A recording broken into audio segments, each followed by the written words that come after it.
Hello, everybody, and welcome to another episode of The Spiritual Transformer.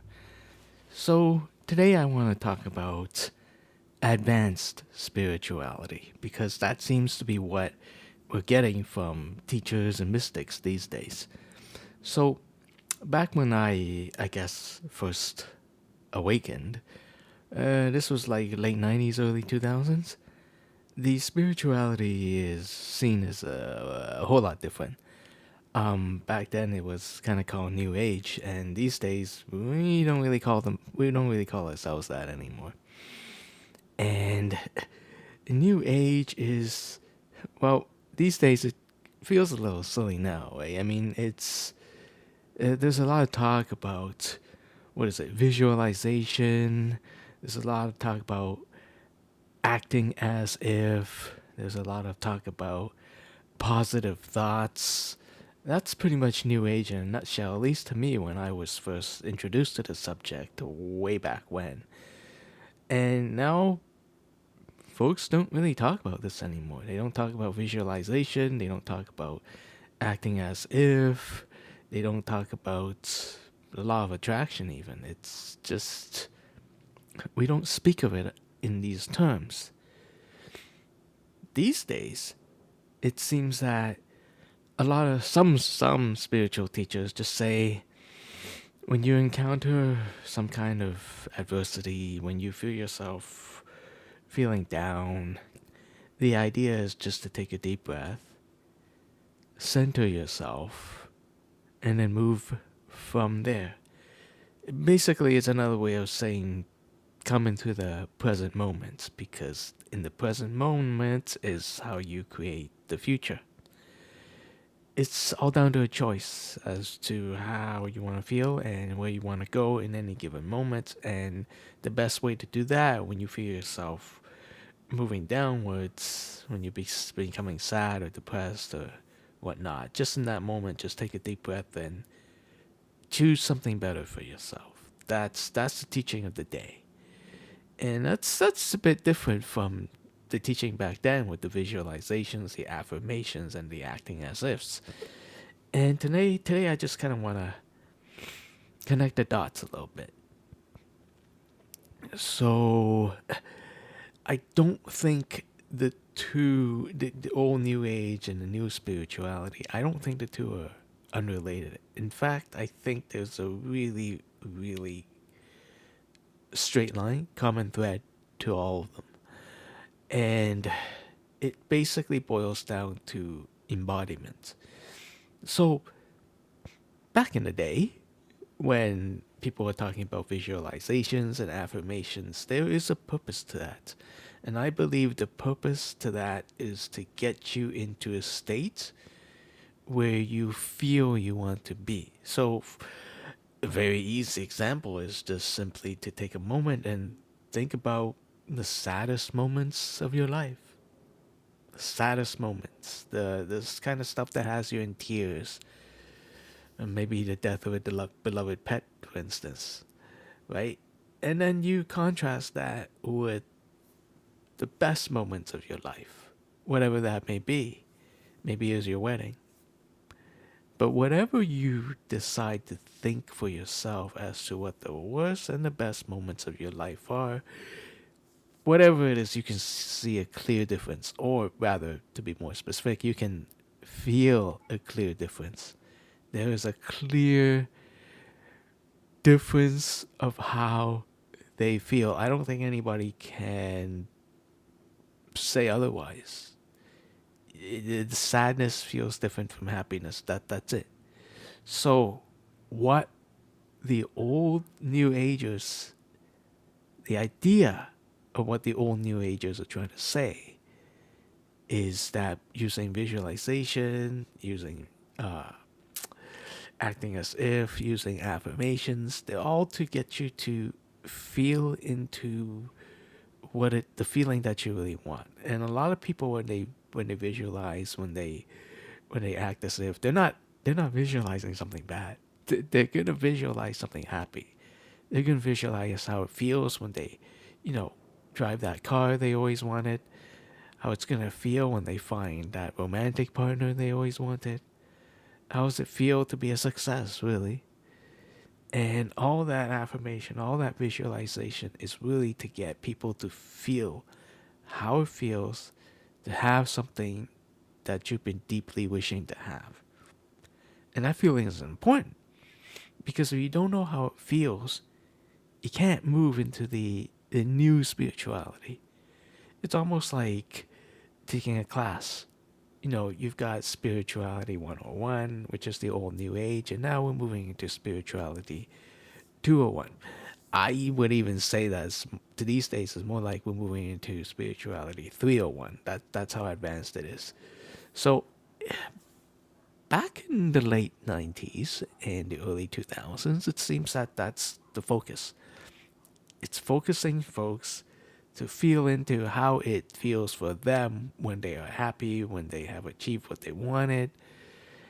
And that's all that is, just to get people to feel their vibration. And that's another new thing these days that we talk about. At least it's new to me. Vibration. Instead of saying think happy thoughts, we say raise your vibration. And there may not be too much of a difference between them, but I think there's a subtle difference.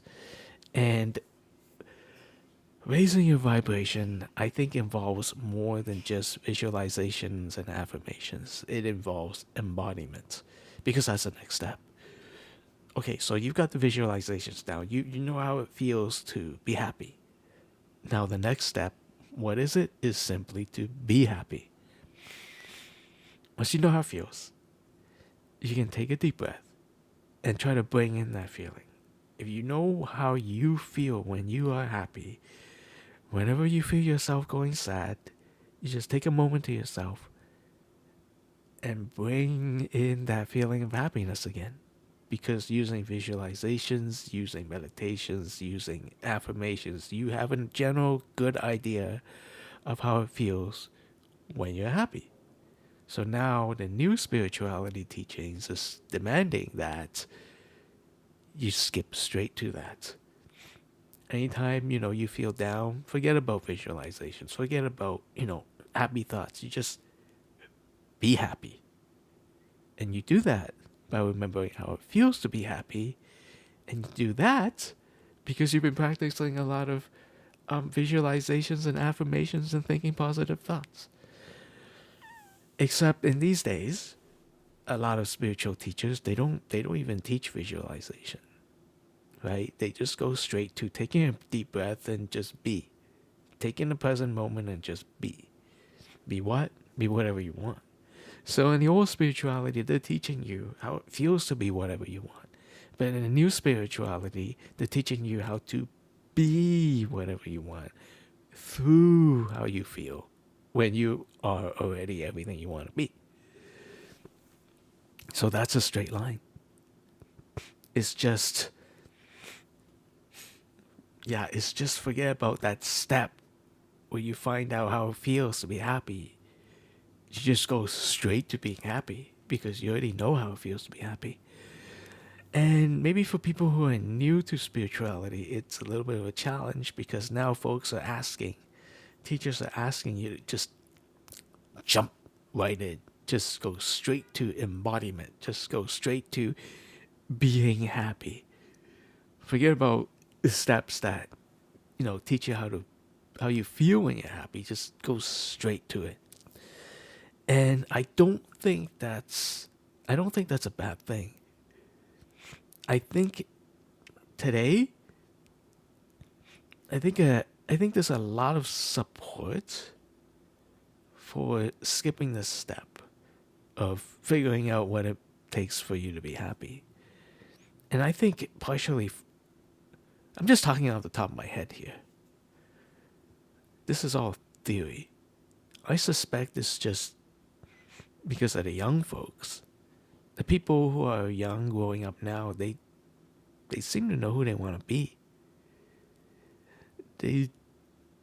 Well, I don't have any children of my own, so this is all hearsay, but I hear that children born into this world right now are coming here with much clearer guidance and signposts than we have as an older generation.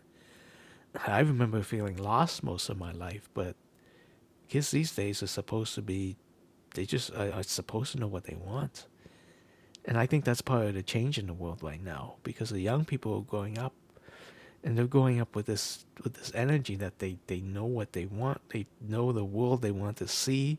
They're calling out the bullshit of the old generation, and they're just moving on from there, creating a new world. And I think that's the kind of energy that a lot of folks can piggyback off of. You see, the young folks, they seem to know what they're doing. They seem to know what they want. And that kind of inspires the older folks to go, well, I'm going to do that too. So, in a sense, we may be able to skip the whole visualization and the whole affirmation stage because we're just looking around, especially with social media. We're just looking around and we're seeing so many people choosing what they want that it kind of becomes an inspiration to the rest of us to, like, yeah, if they can do it, I can do it. If they can choose the stuff that make them happy, I can choose the stuff that make me happy. And I think because of that, we can skip all the affirmations and all the visualizations, because you kind of don't need to visualize or affirm. You're seeing people on social media, some of them living their best lives ever. Now, some of those can be fake, so you need to use some discernment, and you need to figure out which of these folks are living the life and which of these folks are just pretending to live the life.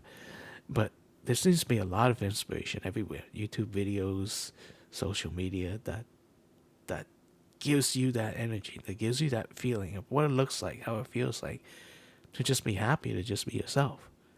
And you can kind of take that and you kind of learn from that. You can imitate that and just be whatever you want.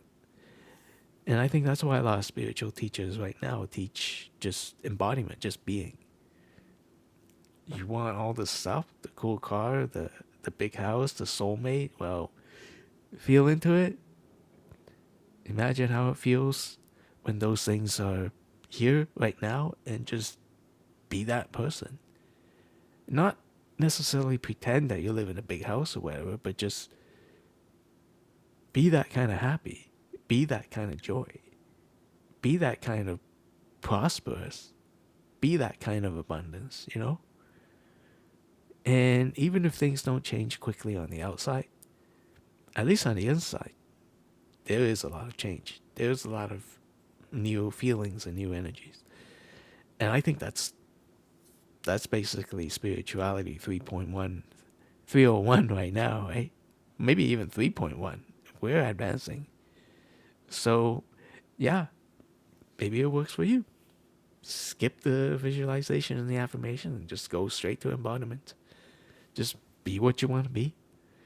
And that's all I got for today. If you enjoyed this content, smash that like button and don't forget to hit subscribe. You have been watching The Spiritual Transformer, and I will see you next time. Bye. Peace.